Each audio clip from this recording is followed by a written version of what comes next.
Hello, everybody, and welcome to this podcast. And today we have a very special guest with Nikhil, expert analyst and expert fantasy 11 player as well. Nikhil, thank you for joining, my friend. Very, very pleasure to be here, and I'm hoping that Australia are also that kind in terms of their gameplay in the coming series. Let's hope for that. Well, don't jump the gun too much because I literally this is our first time we've done this show. I know you've been on this podcast many times, but together, me and you, is the first time. I do want to send out a shout out to my partner that I literally do in the England shows, to James Butler, also known as the Cricket Badger. He's having surgery at the moment in hospital. I wish him all the best. Probably not all the best, being English and all that, James, but no, we certainly do wish him from this channel all the best, and Yes. hopefully surgery goes well. I think he does come out very soon. We were going to do the first test between England and New Zealand. That might not be, but definitely the second test, he said. So hopefully he gets better for that. Just get that out of the way. Nikhil, as you know, Yep. I think you may or may not have the Cricket Badger. He's a very, very nice guy, James Butler from England. That I do the English shows with him. No, I have heard of him, and hopefully, as you said, everything goes well and speedy recovery to him. Absolutely. Enough of the English talk. This is an Indian-Australian series, not the Ashes. So his time will come when we beat them 5-0.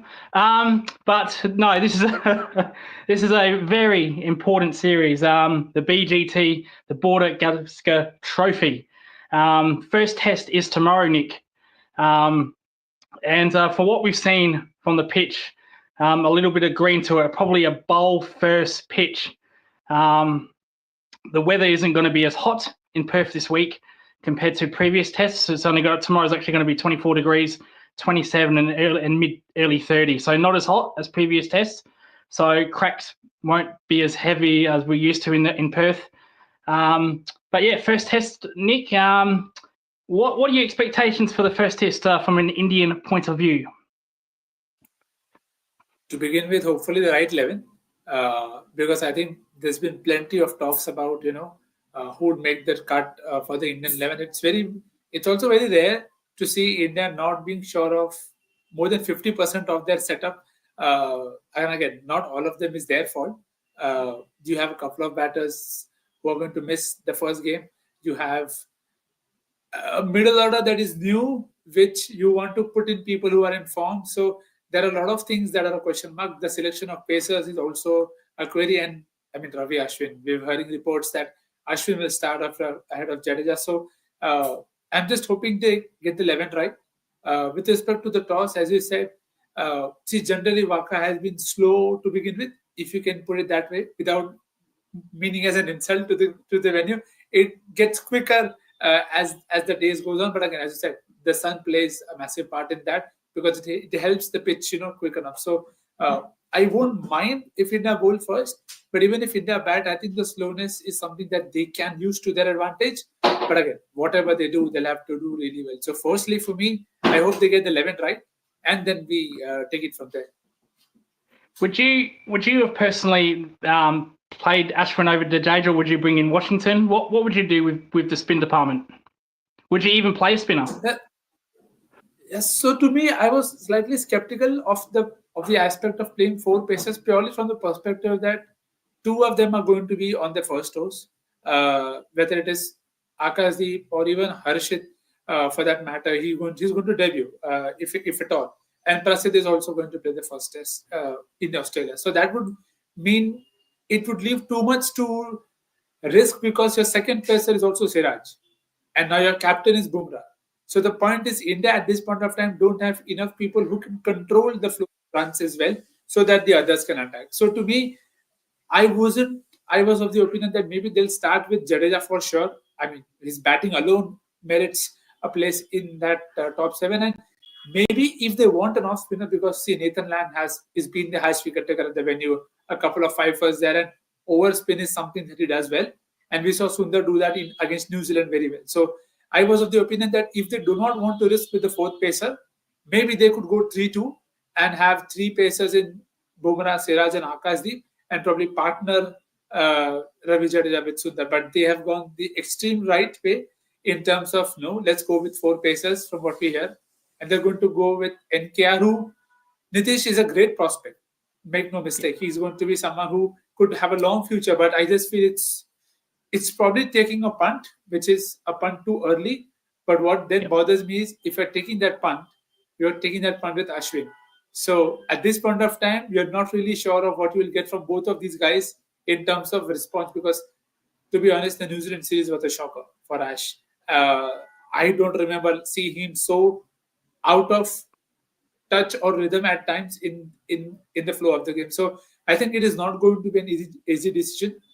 Made worse by the fact that you're missing Rohit and Gill, because then you have to put a particle at 3, or the India's favorite scapegoat in KL being pushed around the order again. So I would have probably stuck with at least Jadeja, and maybe Ashwin to partner NKR is fine. But I think this is even more brave. So I'm just hoping it comes off for them. Yeah, we'll stick with Ashwin. We noticed his form declined in the New Zealand series. He got a lot of criticism from that series. Do you think the criticism was necessary? Do you think it was a bit harsh? What was your feeling on that regarding his performance?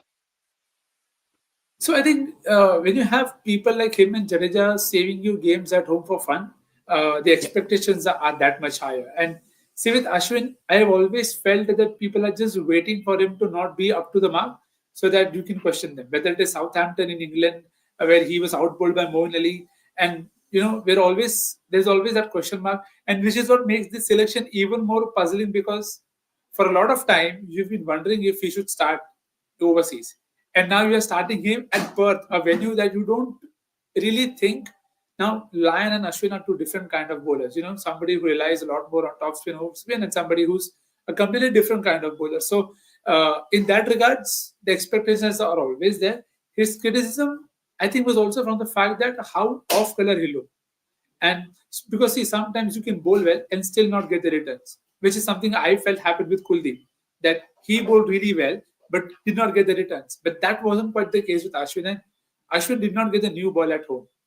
To me, that was and to go from that to this, that okay, this guy is not getting new ball at home, means you're not having confidence. You're pushing Sundar ahead of him. But overseas, you're saying, let's pick Ashwin here. So it is good that you're backing your senior pro, but in terms of the recent form, Ashwin did not have control. Now, whether he can do it immediately without enough games under his belt, only time will tell. So we can hope that he'll adapt, but it is at times important to just even let the player know that we expect from you. So yes, it is okay to fail, but maybe it's the manner in which India were outplayed that is what really got to people. I did a video about consistent bowlers. With spinners. Who are the most consistent bowlers that you pick for home and away? And we really struggled outside of Nathan Lyon, who'll get picked no matter what the pitch is. And Maharaj from South Africa is also the most probably spin bowler that they'll play regardless of conditions.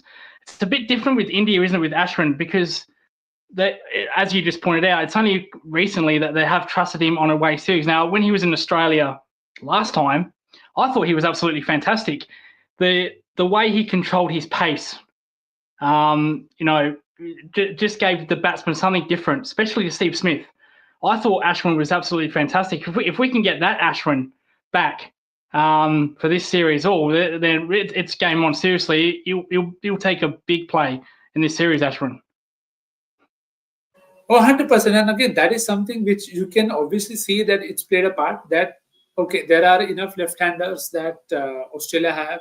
And he's had that good over Manas and Smith in recent times where he's got them out, going around the wicket and, to put it in Steve Smith's words, taking his hands away from him. So all of and it's like, you're trying to clutch two straws, but hopefully that is something that he can replicate after a very tough series at home. Because make no mistake, he'll be under pressure, and he's always been someone, as we just discussed a while back, who's always been under pressure that he has to perform no matter the conditions. So hopefully he can take a leaf out of Nathan Lyon's book as well, and take a few wickets with the bounce that can help him. But whatever they do, it still just makes me fear a bit, because again, the 11 is so drastically different from whatever we played in the past, that you don't quite know what is going to stand out as your strength. The batters are lacking confidence. The younger batters are very new. They haven't played in Australia before.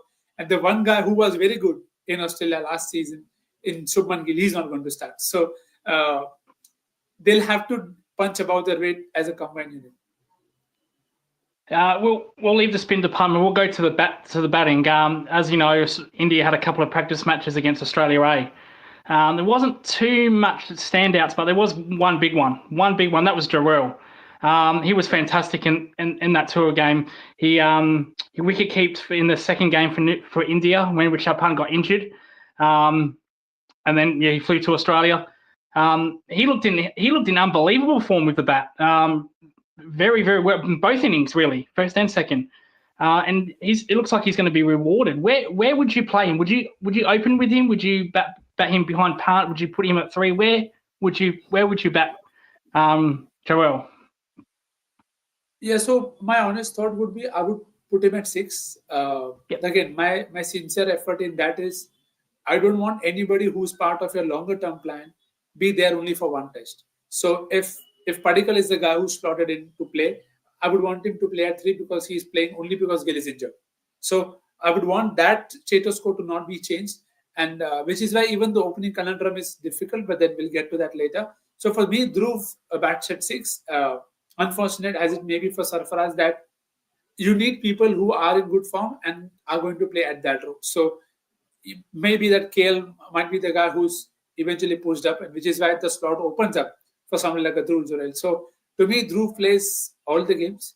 We saw that against England itself in Ranchi when he had a great start to his test career. To score a 90 and a 39 out and bag a player of the match award, it's not a mean feat. And given that you're playing in India with so many other big players around you, so I think he's shown the right temperament, and he's shown, I wouldn't get the word in terms of the right kind of pace, the tempo at which he wants to pace his testing. So of course he'll face tougher opponent because from Australia A to Australia, it's a completely different bowling attack. So he will be tested.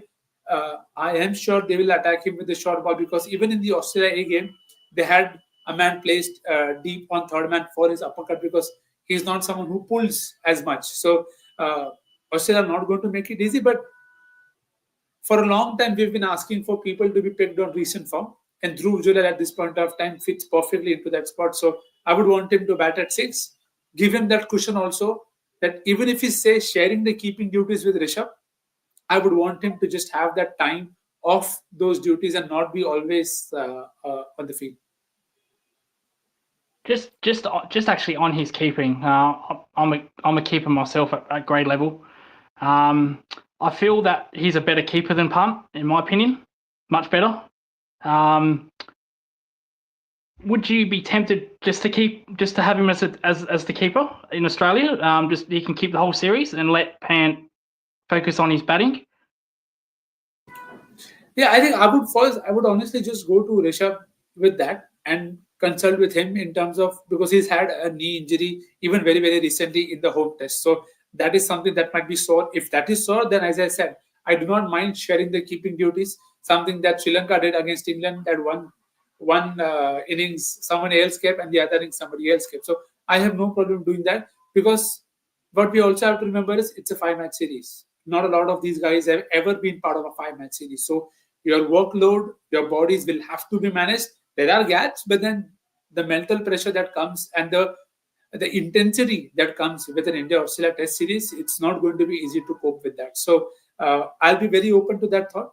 India anyways have another keeper, again, the Stepney, or you want to call him that, in Kerala, that, okay, if you don't have other guys to do it, he's the guy who can always come up and keep for you. So I think in that regard, India are sorted, because, as you said, in terms of keeping, at times I feel Rishabh probably struggles maybe when it is doing too much off the deck in terms of spin and not pace. So I think with pace he should be still relatively fine and relatively safer also. Even in the last series, when he dropped a couple of catches, I think they were off spinners and not pacers, so to say. So uh, with the keeping aspect, I'll take care of Rishabh's knees, and then you have Dhruv and he'll play most games. So I'm happy on that aspect. Plus, it's a much harder country to keep in, just like England. I think England, Australia, South Africa as well. They're very hard to keep in compared to Asian conditions like a Sri Lanka, a Bangladesh, where you're used to the spinner bowling for 30, 40 overs in one day. So it's much more harder. Right, the top order for India now. They played that Bangladesh series. They looked very vulnerable to seam delivery. We saw that first Test match against Bangladesh where it was seaming all over the place in the first session. Very unusual for India conditions. And they kind of capitulated a bit, Nikhil. They did the same thing for New Zealand in the first test, second test as well. Okay, the second test, the covers were on. That happens. How confident are you with this top order that that on a green pitch or with seam movement, can they negate a Mitchell Starc, a Josh Hazlewood, a Pat Cummins, or even, or dare I say, a Scott Boland or a Nisa? What's your confidence in that? So to me, I am going to base my confidence on the very fact that I genuinely wish that they are out of that bubble of wanting to play aggressive cricket, because it is easier said than done. England is trying to blow that trumpet all around the world that will play aggressive. You can play aggressive cricket when you're not sure of a defense, because you feel that there will be one with many, but then it's a very tricky slope to climb, especially when you have young batters who are inexperienced and your older senior pros are not quite in touch. So to me, it's a harder thing to pull off. And what you have to realize is, in a 5-match series, it's important to do what Pujara did. It's important to bat time. Australia is a place and a country where they love to play the same set of bowlers. So you have to use it to your advantage, what they did in the last two series. I mean, the blueprint is there right in front of them.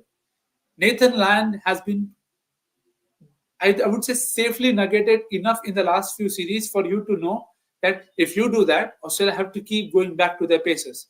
And that will only happen if you're happy to bat some time. I'm not saying you score 2 of 100. But if you are 30 of 100, 30 of 90, it is still a good place to be in mentally, because you're getting the bowlers to tire, and it will help you by the time the 4th and the 5th test comes. Yes, if you lost the series, it won't matter, but you have to look to bat big. So I think in terms of confidence, I think it will have to start right up the top that, okay, let's just play the situation. Let's just play to the merit of the ball. And of course, yes, you want to put pressure, but you can also put pressure on them by not giving them anything by yourself that, let me get one drive and then I'll get out. That's not the discipline that you're looking for in Australia. You're looking at something very tight. You're looking to play yourself in. So the problem here is Jaiswal is going to be on his first two.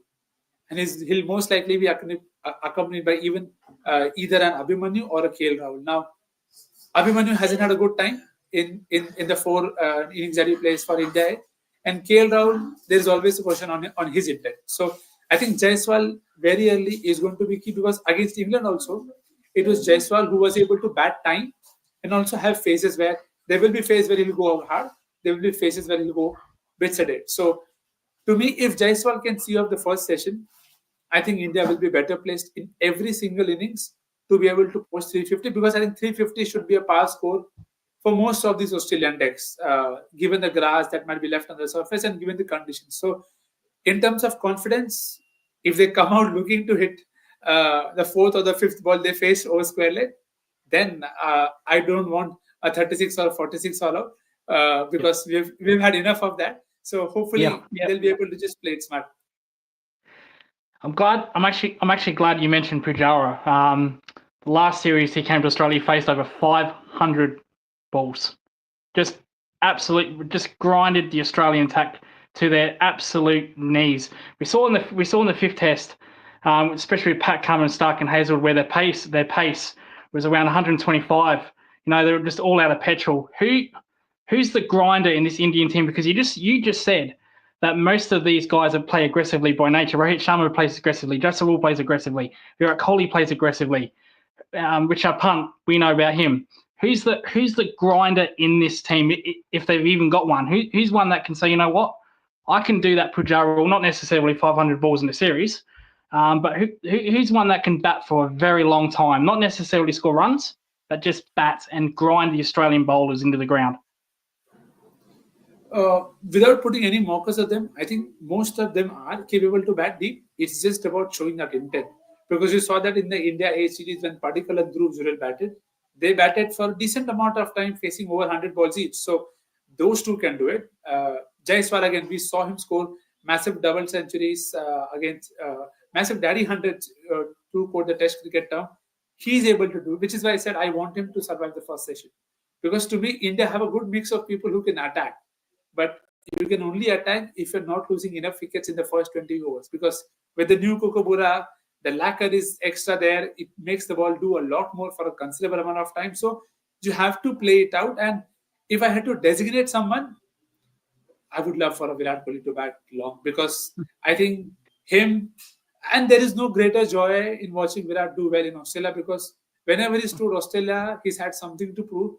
Thrice his place has been under squad. Now, this is not the time his place is under scrutiny, but to go 5 years, averaging 30 odd, that's not the Virat we know. So to me, he'll be hungry, given by whatever we've seen of him in the practice, that he's gone back to playing the cut shot, which is a welcome sign for India. And he really looked good in Centurion as well against South Africa. So against pace, I don't think tempo is an issue for Virat. So if it were to me to pick one, I would definitely pick something like a Virat, because he's the guy who is contagious in terms of he does well.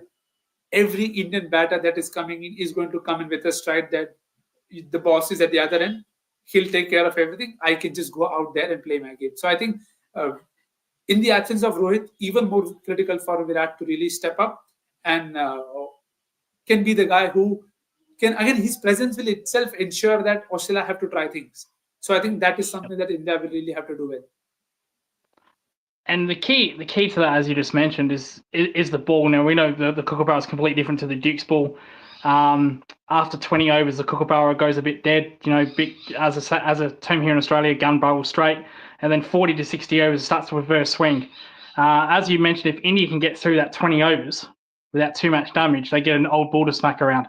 Problem is, Nick, that Stark, Cummins, and Hazelwood have a knack of getting wickets very early, even in their first over. We saw Mitch Stark get a couple of wickets in his first over against Pakistan. We saw that in the Ashes to Rory Burns. They're very prolific at getting wickets in their first, second overs. So it's very crucial that India get through that new ball, and that's how teams win here in Australia. Get through that new ball, and because now, no disrespect to Stark, Hazelwood, or Cummins, but Cummins and Hazelwood, they're not reverse swingers. Stark's that reverse swinger. We saw that in Pakistan a couple of years ago when it was going to be a 0-0 draw, and he reserved swing and changed the whole game. So really, you just got to get through that 20 overs, and then if India do that, then they can look at big scores. And the key is big scores. If you can match Australia with their batting, that goes a long way in beating them in a series. Oh, 100%. And to be very honest with you, I think Australia will find it very absurd or weird if India are able to match them with this batting lineup. Because in the past couple of series, it's been one guy. It's been Cheteshwar Pujara, who's been like a rock for India, and everybody else has been able to chip in with a score here and there. And the good thing that I look forward to is, I don't know, maybe we are spoiled with the last few series, that everybody who's come on their first tour in the last two series in Australia, they have found the hunger to be able to come in and come good. Whether it is Mayank Agarwal, whether it is Shubman Gill, any new batter who's come into the setup has been able to really find home in Australia. So, as you said, to me, it's the same mantra. You have to get to the new ball, and because that will put pressure on Australia. They will, because no matter what you say, you are the only team who's beaten them twice at home. And they are not the team that even loses test matches at home. So if you're able to put that into them, they've batted 30 overs, we'll have to start thinking. That is where the mental game will also come into the picture, that then Cummins will have to be tactically astute, find new ways, maybe set leg side traps and whatnot. So I think if India given those early advantages very early in the first 15 overs, then Cummins is going to be more than happy to really just be on autopilot mode. So I think for India, the first 15, 20 overs will 100% will be very, very crucial with the bat. With Virat Kohli staying with India, of course, we'll get to Australia later on. But you're our guest here. We need to speak Indian cricket. With Virat Kohli, now we know Rohit Sharma is not available. He just had a baby, and congratulations to Rohit Sharma on that.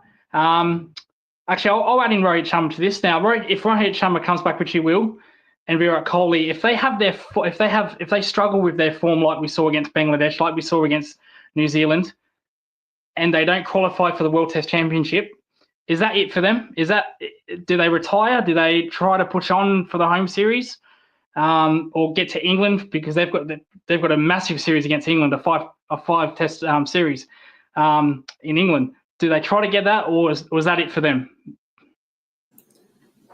I mean, that is a tough one, to be really straight up honest with you, because BGT is paramount. Paramount, and also in the sense that they've lost at home. That is something that is going to really sting them. And again, there might be people who will say, "Oh, we don't see that hunger or passion," but they are players. Eventually, they are the ones who put their bodies on the line to have a career. So, to me, I personally feel they both might be not thinking about giving up just now. Maybe even at the end of the Australia series, because to me, even in Australia series, if you see, there are 4 youngsters who are going to play in the top 6 in terms of less experience. If you go to England and say we'll have 6 of them there, then I don't think it's a fair place for even them to be expecting, okay, you've had a good Australia series, go to England and do well, because these two are completely different comparisons in terms of continents, and it'll take different things for you to work out. But what I think will really be important for Rohit is him getting runs will help him, the captain.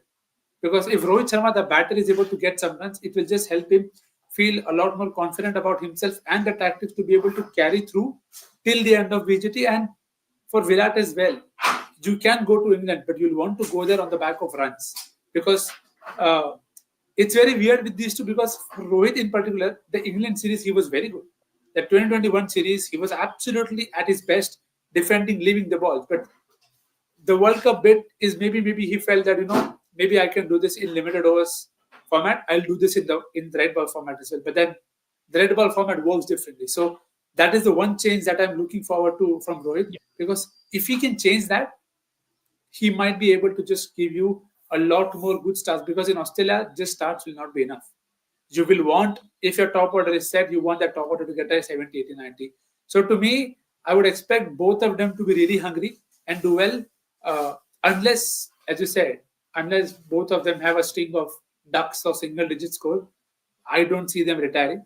I think they'll both go to England, and then, because the next home series is next year, so there's a lot of time for them to even think about that home series, and it will not be fair on anybody else as well, that because you've already delayed this transition a lot in terms of you haven't groomed anybody for their spots. So to me, unless something absolutely tragic happens, they both go to England. But yeah, England might be it for these two. We move away from the batting. We go to the pace bowling. The spin bowling might have been Ashwin. Was probably out of form, but one bowler that's not out of form is Bumrah. He was fantastic in that New Zealand series, in my opinion. I thought he was very, very potent, as he always is. Well, silly question, but how crucial is he to this lineup? We saw him last series take a lot of wickets. First time when he came here, he took a lot of wickets again. How many wickets do you think he needs to take if India had any chance in this series? Ideally, you'd ask me, I'd say 30 plus, because who wouldn't want him to take a lot of wickets? But see the case. So I coined this term for Jasprit that he's one Bumrah. I don't think there's anybody like him, and it's very difficult to get anybody like him, because it's one thing to say no, what will work here. It's one thing being able to execute.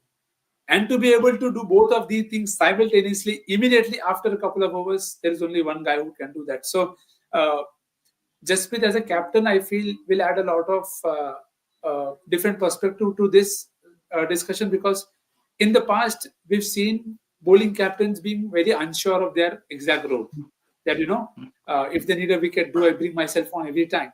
But if you do that, you're actually not helping the side grow. So I think he will be slightly torn into that part as well, and even the Indian management for that matter, that they can't always go back to Jasprit. It's a 5-match series. If he's the guy who's bowling 35, 30 overs every single day, he's not going to last the 5-match series. I mean, without putting any markers on him. So he will 100% be crucial.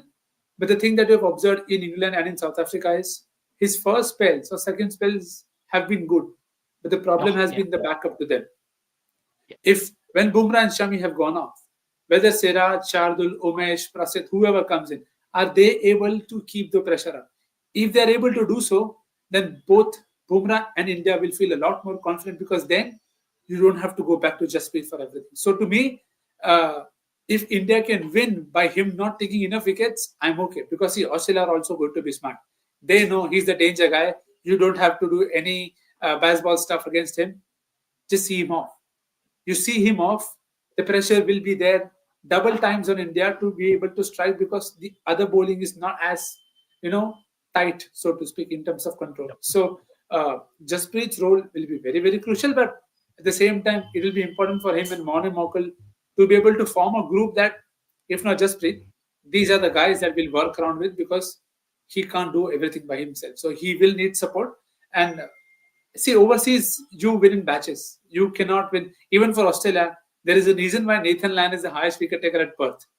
Because they play everybody off and they feel like, okay, this is the opening, but this guy is just going to close the opening out for you. So I think hunting as a pack will be very important for India, and Jasprit Bumrah will be right up there in terms of expectations. Yeah, and with Deep, who had a good series against Bangladesh, very impressive. You got Siraj, who was very impressive last time he went to England. They're also very crucial members. Let's not forget that they're world class bowlers. Siraj on his day is very world class. Deep is just starting his Test career, but looks very good. So it's also important for them to actually help Jasprit as well. So if those are taking wickets, it just lifts the weight off Jasprit's shoulders just ever so slightly when you have a good attack behind you. Because as you just pointed out, you don't really want to be taking 30, 40 wickets and the next best is only taking 5 or 6. That does not win you many series. It looks good statistically on your CV, but as a team, and Jasprit, I think is a team player. He's I think you do anything to get India over the line this series as a bowler. But it just helps, doesn't it, Nick, when you have supporting cast taking 10, 15 wickets. Like if Siraj took 10, 15 wickets, my God, that would be a hell of a help for Jasprit as well. So 100%, and even more so for him to do that, because now he's a senior, so to speak. He's the second most experienced guy now, comparing to Akashdeep, Harshit, Nitish Kumar Reddy. So Siraj will really have to step up. I sometimes feel Siraj is a bit like the Stuart Broad of the old, where you don't quite know, he'll blow hot and cold, but there will be that one afternoon where you can't put bat to ball. I feel for India to do well in this BGT, they'll have to have at least 2 such Siraj spells where he just comes out of nowhere, blows away, takes 5, 6 in a session, and then you're sorted. Because you will need that. Because as you rightly said, even if at times you're not able to take wickets, even if you're able to keep it tight, it could help even somebody like a Nitish Kumar Reddy or an Akashdeep or a Harshit Rana, whoever plays, the third pacer, that the pressure is built. If they look to take the others on, even they could benefit from your hard work. So something that they did in the last series about blocking the offside off completely, just make them hit to the leg side. That I think was a mind-blowing idea to not tell the players that this is not your strength, but still go after this. It was like, what is your strength? Your strength is to bowl straight. Okay, let's devise a plan which makes you feel at home. So I think that is something that is very, very crucial for Jasprit, Morne, and everybody to realize that what are the strengths of Siraj, Akashdeep, Harshit, Prasid? How do we facilitate them to be able to execute in their strengths? Because we saw that with Prasid, that he would bowl a good tight couple of overs, and then the runs would leak from both ends, and they would leak from both sides of the field. Then you cannot do anything about it. So having good planning, I think, will be paramount for India for the backup pacers in that aspect. Well, I didn't like that Stewart board comparison because that 6 for 20, because he did that in the Ashes in the third test back in 2014. We lost the Ashes in 30 minutes, Nick. So I'd rather him, from an Australian point of view, not do that. But now, right, I think we've covered the Indian team now to the Australia team. Pretty much settled, except their opener. Very interesting choice. Nathan McSweeney, who I know because he plays for the Redbacks, South Australia. I'm from Adelaide. I'm familiar with the grade cricket. I'm familiar with that. Very interesting choice. As someone that bats at 4. Yes, sometimes he's in a lot early because our openers for South Australia are terrible. Sorry if you're watching. And he does come in early, but Nathan McSweeney likes an old ball. He likes it. I think his best position is number 4. I think when Steve Smith retires, I think he's the perfect replacement. But as an opener with a new ball, does take his time. Now, we saw another cricketer that took his time was Ed Cowan, way back many years ago. Had a ridiculous strike rate, more like a grinder. He did grind bowlers down, but it didn't really work out. What's your take with McSweeney and this choice? Would you have gone McSweeney? Would you have gone to Sam Constas? Would you have gone with a Travis Head? What's your thinking with that? Yeah, I would have personally not minded Smith opening because it would have meant that he would face Jasprit early, and it just increases India's chances of getting him off earlier. I'm like, dude, the realization has come at the wrong time for these fellas. But I mean, you can understand why they've gone back to him, because again, Bancroft hasn't had that time where he's just laid the platform and taken the bulls by its horns and like, no, I'm the guy. Same with Marcus Harris. He's scored runs, but again, maybe they are far more convinced by the eye test that Nathan McSweeney is passing for them. Because as you said, somebody who takes time, somebody who prefers the old ball, and he's happy to bat at his own pace. So if I'm looking at it from an Indian POV, I actually don't mind that, to be very honest with you. I would have rather been worried about somebody like a Warner or somebody in that aspect, because I know my new ball bowling. If the bowlers spray around, these guys could really go after the bowling. But if Khwaja and Nathan are opening, I'm still fairly confident from an Indian lens that if they're taking time, I'm okay. It will keep me in the game. While of course I have to create chances and get them out, but that early pressure that I can see, it's in paper, it feels like Warner scoring 78 in the first session, putting pressure back on the bowler. Yeah. Ideal scenario. It may not always happen, but you're still bowling to a perception, because know you can't earn.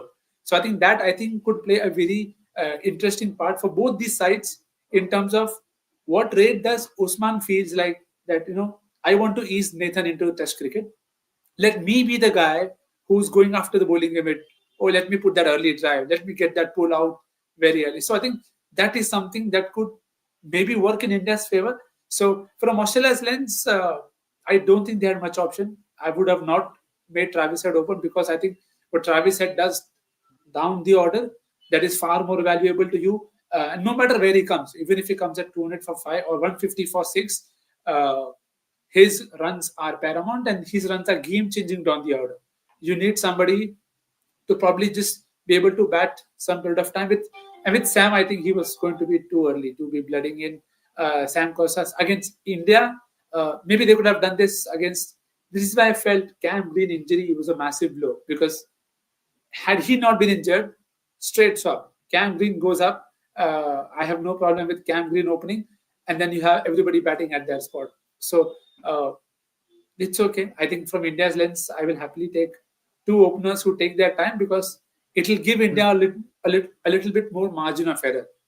And I'll go on and say that it won't be a radical idea to just give Bumrah 3 overs up top and see if you can get new ball wickets with Akashdeep and Siraj, because Akashdeep has been really good against left-handers. So Khwaja, in that sense, is someone that you would not mind if you lose early, and Siraj again with the new ball. So it keeps the options open for India. And for Australia, they'll look to get consistent stats because they know in their mind they have to play out Jasprit. They play out Jasprit, they will get opportunities with the other bowlers. So to me, it's a different set of ideologies. And interestingly, I want India to adapt Australia's approach by batting 15, 20 overs. But then that is because how India are set up, and Australia don't mind batting long because they know the bowling is good enough. So every team has their own way of going about that. Yeah, I think from Australia's point of view, with this new opening pairs, patience. Now, I think in an ideal world, I agree with you. I wish David would want to play a couple of Shield games, made some runs, and he comes back in the team, but that's not going to happen. I would have been completely for that. But we have seen past Karaja be very slow, but because Warner plays attacking cricket, Karaja can afford to do that. Now we've seen Karaja play ODI cricket where he scored hundreds. He scored a few hundreds, runnable hundreds. So it's not like he doesn't like playing that way. He just prefers to grind, like a Pujara. Take his time, dig in, and rear down and attack. So I think when push comes to shove, I think Karaja can play a bit more attacking cricket. But I just think what the Australian public is patience. That as India, they can be very heavily criticised on their players, like we saw with Ashwin just recently. Australia can do that as well. They can be very, very unforgiving with new players as well. So I think the key word is patience with these two openers. If after the first session the run rate's only 2.5, so be it. If they're still there, so be it. The run rate doesn't matter. That gives Labuschagne, that gives Steve Smith, that gives, as you said, Travis Head, who shouldn't be open. I agree with that. Travis Head's one of the best number fives, if not the best number five in Test cricket. Why would you open him? That just makes no sense to me. You don't move someone that's that good at that position and open him. So if they go slow and they take the lacquer off the ball, then that gives all, like those players I just mentioned, license to hit. Even Alex Carey. Alex Carey has been the number one form guy in Australia. He's scoring runs from my. I shouldn't say this, but I wish he was still playing for the Redbacks, not the national cricket team, because we haven't won a trophy since '94, Nick. And Alex Carey's been our best player. He leaves the team one game and we lose. We get embarrassed by New South Wales. So I kind of wish Alex Carey stayed with us, but anyway, the national team is more important. No, I also don't mind. Please get him back. I also don't mind. Please get him back. But my point is that whether it's with Ashwin or other players, we have to be patient with them. We can't expect too much from new players, regardless of where they come from or who they play for. Yeah, and see the thing that you also mentioned, the patience bit, it works out. So it's a double-edged sword even for India when I say that it gives you more margin of error. But that's a defensive line of thinking where, because your attack is inexperienced, you want that margin of error. But as you rightly said, if they bat out one session, then the pressure is on India to be able to strike consistently.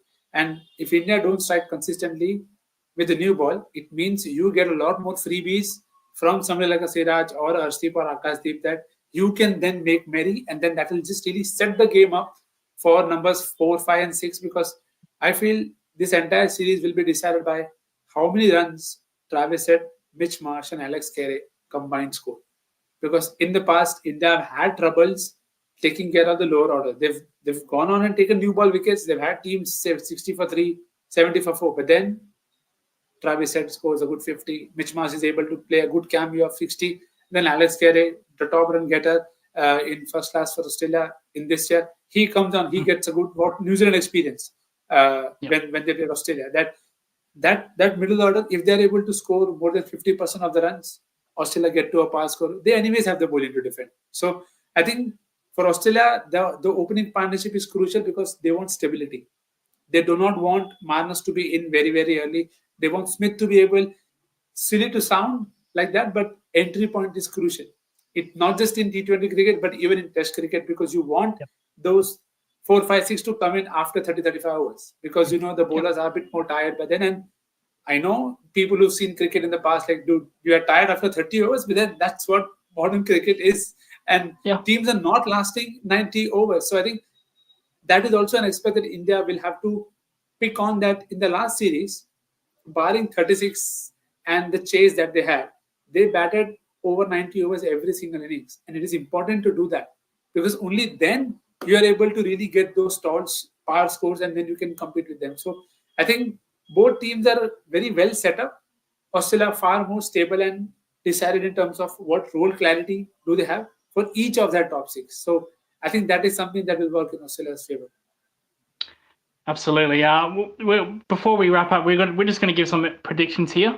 What is your prediction for this series? Now we come to the fun part. So I'm going 3-2 because I feel both teams will have their own fair share of collapses. Whoever latches onto gets the third test win. Hoping Sydney doesn't rain off. So that's the assumption number one. Because invariably something stops India from winning at Sydney, whether it is rain or umpires or players being umpires, but will not go down that route. So I think 3-2, and the 3 can be for India if they don't lose both the opening tests.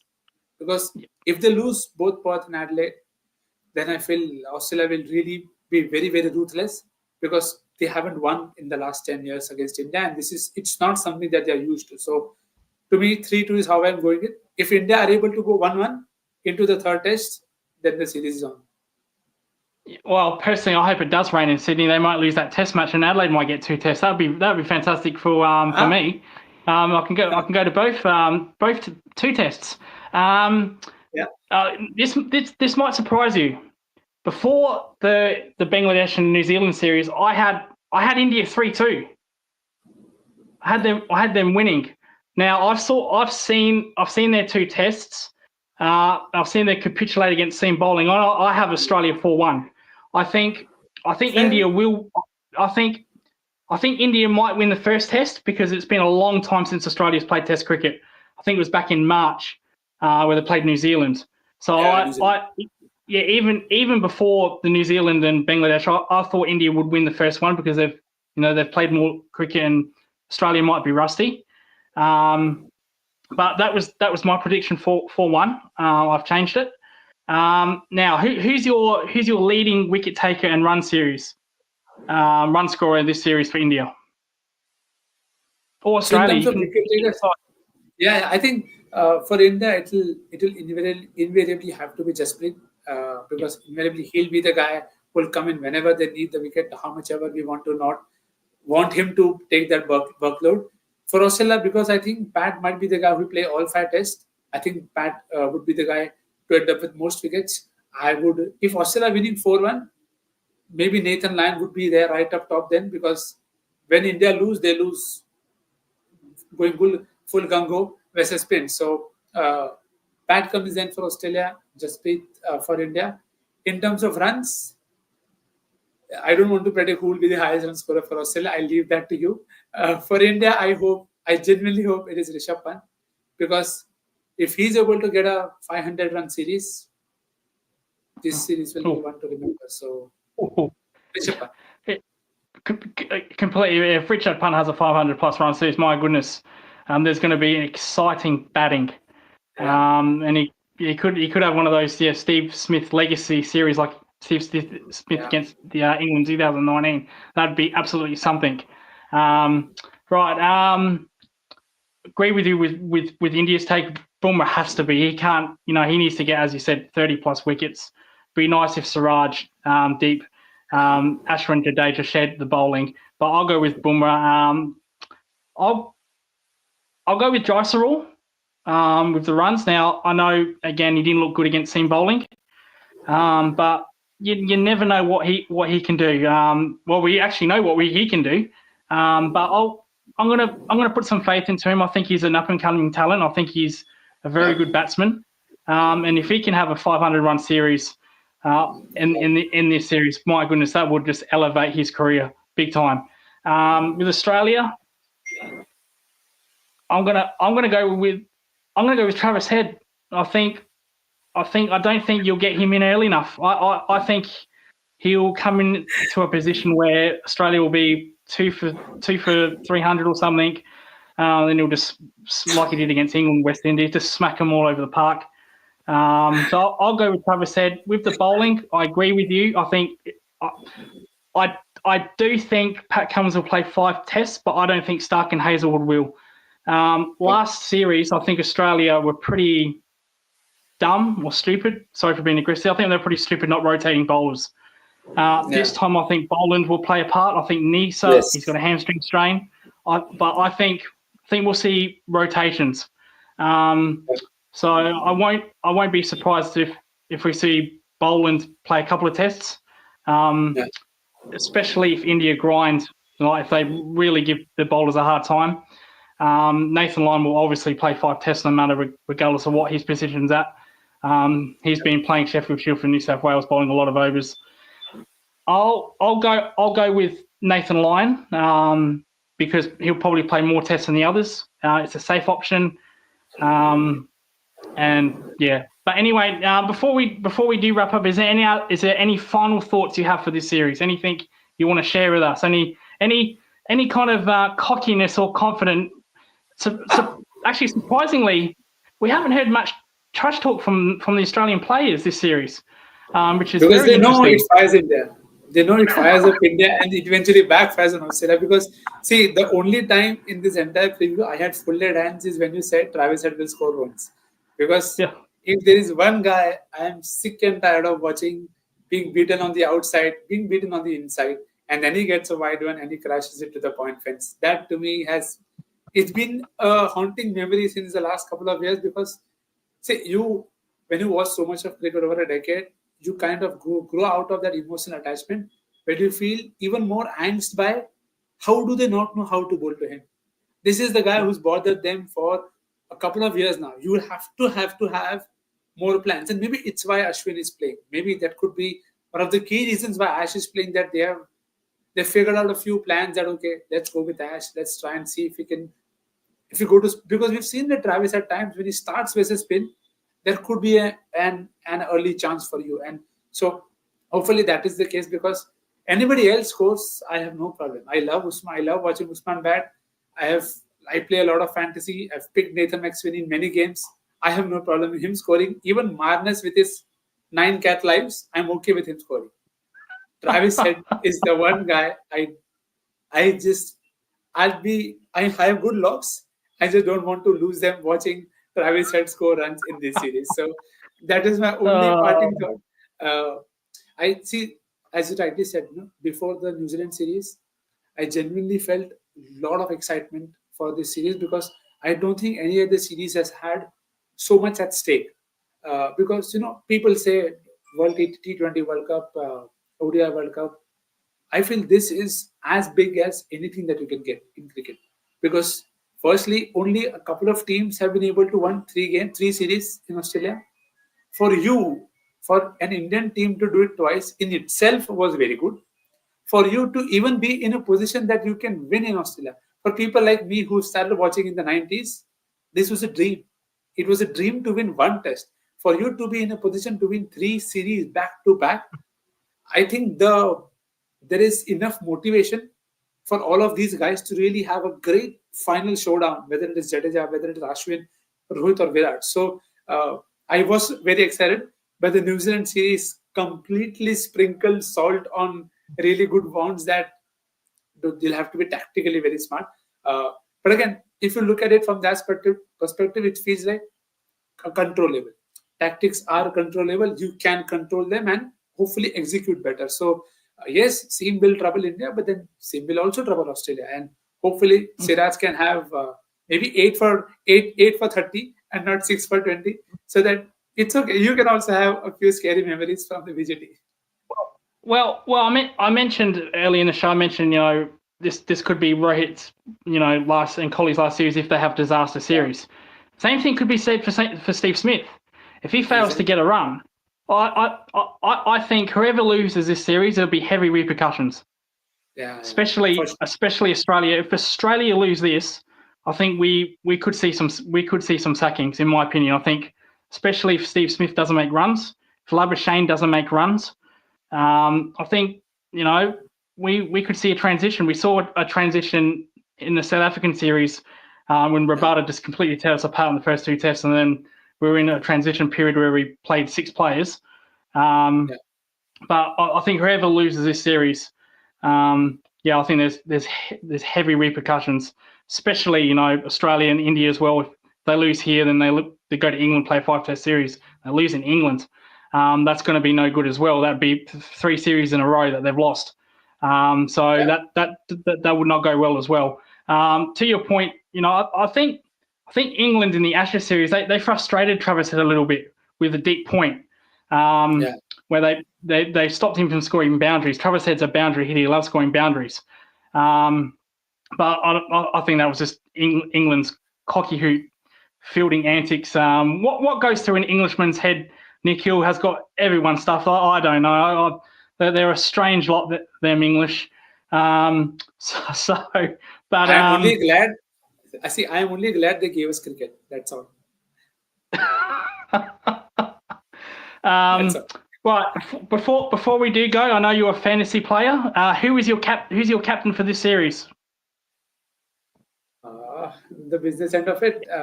Again, I'm not looking past Nathan Land, to be very honest. I still feel he'll add a lot of value. A lot of people will come with, you know, Josh, Pat Cummins, Jasprit as potential options, which is fair. Again, Jadeja was my safe banker in that option because, again, he's someone who can bat time and score runs.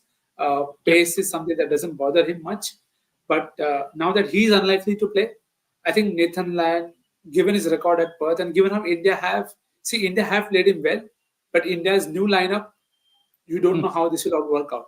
It could either be that Nathan Land ends up with maybe 105 for 2, but it could even simply be 6 for 78, 6 for 100, who knows? So, because they will look to go after him. So that is where I think the opportunity lies with him. Rest, I'll say, just wait for the 11s to come out. Historically, Indian debutants have done well in Australia. So if that trend is to continue, then please go ahead. Nitish Kumar Reddy, I don't mind him being a reincarnation of Jack Callis, if that is the case. But yeah, I'll hold my horses and be expectantly have low expectations and see that let's have a competitive series. To me, the last 2 BGTs, I didn't expect India to win. I'll go with the same mindset. Let's just see, control the controllables, and we'll see where it goes. Yeah, I think that's what the people of Australia, they don't want to see Australia lose. It's just that they want to see some competitive cricket. Except for the English, we don't mind winning them 5-0. That's to be expected. They make a lot of noise. For a team that wins as less, England make too much noise about cricket rules and cricket. Just get better at it, bro. Bazball this and Bazball that. Hopefully they get humbled against they've already been humbled against Pakistan, and hopefully they lose 2-0 to New Zealand. That'd be good. But anyway, Nikhil, that's a conversation for a different day. Thank you so much for joining us. Like I said, it was our first time doing this. I know you've been on the show before. Due to other commitments, time zones, I can't always come on here. But no, we do appreciate you, and hopefully this is not our last podcast together. Yes, lovely talking cricket, and same at my end. I was just saying, pleasure talking and connecting with people who don't like England much. So yeah, we are on the same page. Exactly. We're not. We don't support England in any way in this household. So anytime they lose, puts a smile on my face. But even James Butler, we don't. We want him to get better, but not a speedy recovery. Just go into it. But no, seriously, all the best to James Butler. I know he's been struggling a little bit with surgery. Good with that. And Nikhil, thank you for coming. And that wraps our show up, ladies and gentlemen. If you want to like and subscribe to our channel, join Nikhil on Twitter. Follow him on Twitter. Follow me on Twitter at LucasCricket26. Links will be in the description. Thank you so much, Nikhil, for joining, and we'll see you hopefully in the future. Yeah, hopefully after 3-2.